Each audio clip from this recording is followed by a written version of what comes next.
Good afternoon and good morning to those of you joining us from the West Coast today. This is Greg Loh, Senior Partner of Public Relations and Public Affairs at Mower and Associates.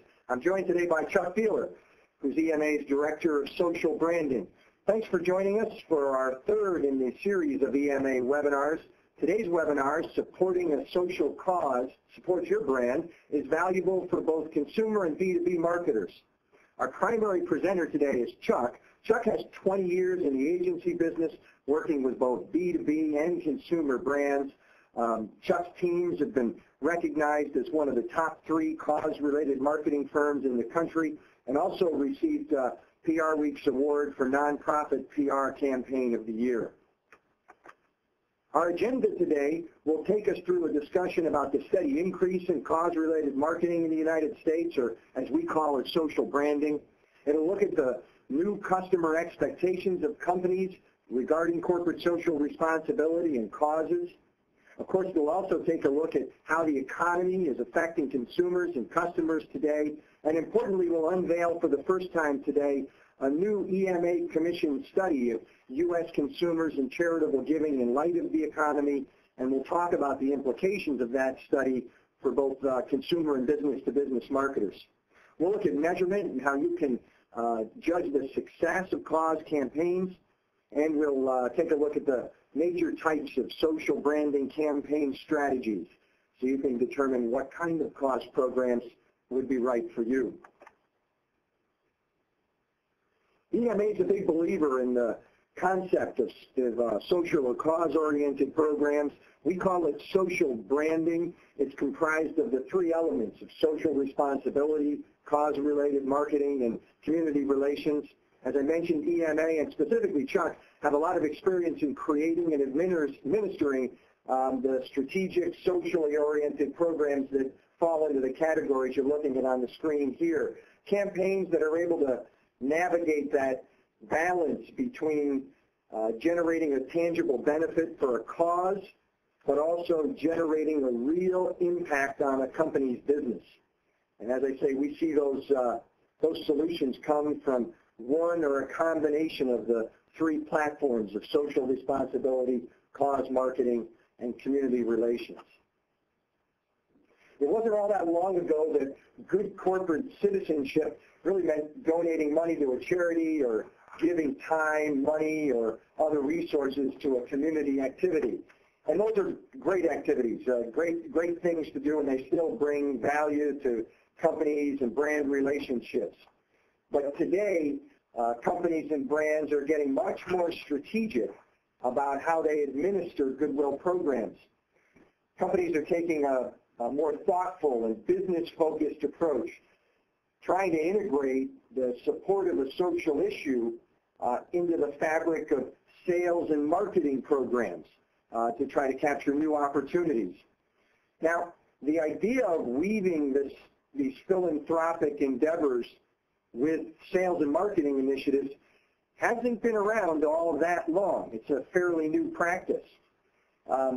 Most in the industry point to about 25 years ago, 1983, the American Express fundraising campaign for the Statue of Liberty as one of the first broad-scale articulations of how to strategically align a sales and marketing initiative with a social issue.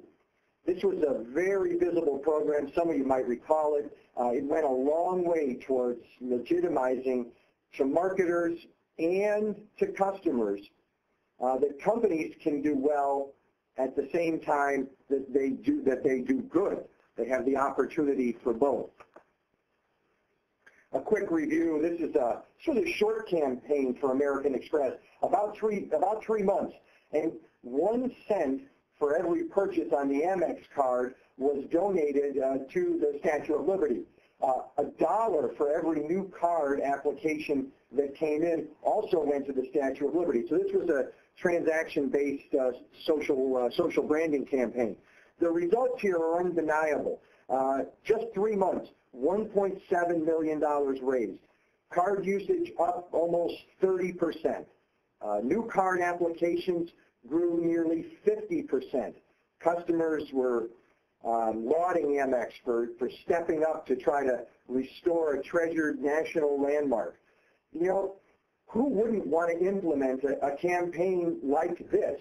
It's a situation where really, for marketers, the light bulb went off on cause-related marketing. It was the aha moment, the moment that people realized the power of causes connecting to sales and marketing strategies. So since that time, integrating these kinds of socially oriented programs with marketing campaigns has become a key strategic practice for companies and brands literally all over the world.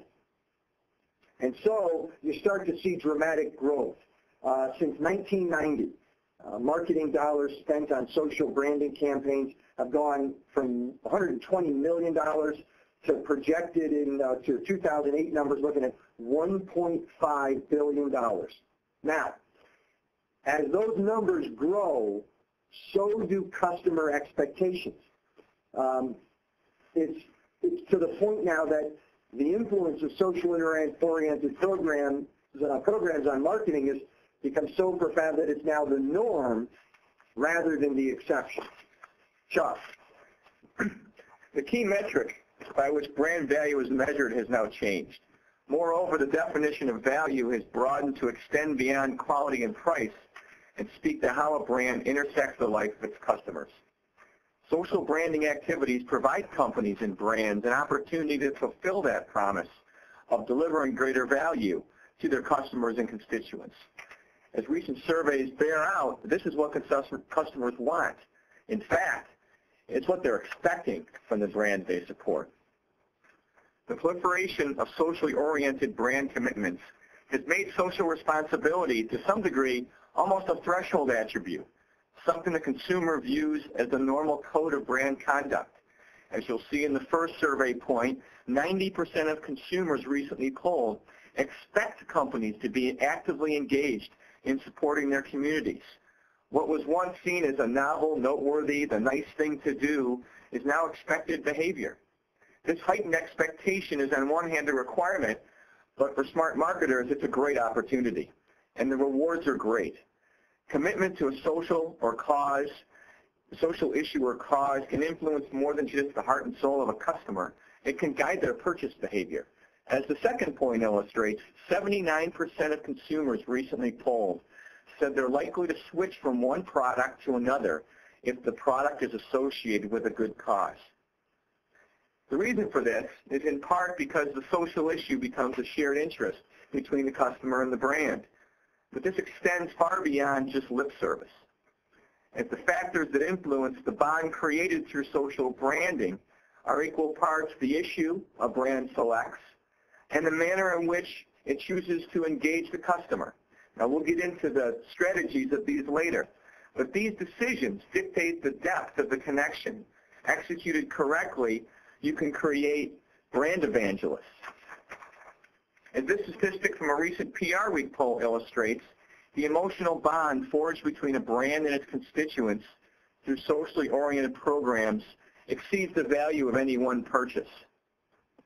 Brands that commit to social issues are rewarded with long-term friendships that include loyal repeat purchases and important third-party endorsements. Now, the value to a brand that accepts a social branding strategy extends far beyond the customers and to their employees as well. This makes perfect sense. You'd expect employees would appreciate the good deeds of their employer. However, what makes this statistic more meaningful today is the distress today's workforce feels about their employment. When you figure that almost 3/4 of employees want their companies to support a cause, you can see that employees, much like customers, want to affiliate with a brand, or in this case, an employer, who cares about giving back.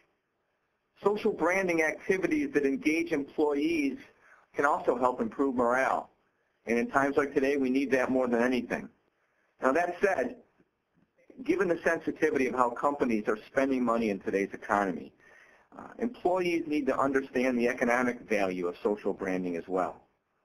That is, they need to understand the business need of why the company they work for needs to be engaged in these activities, as it's much the emotional need. This point reveals how important it is to communicate social branding strategy to employees.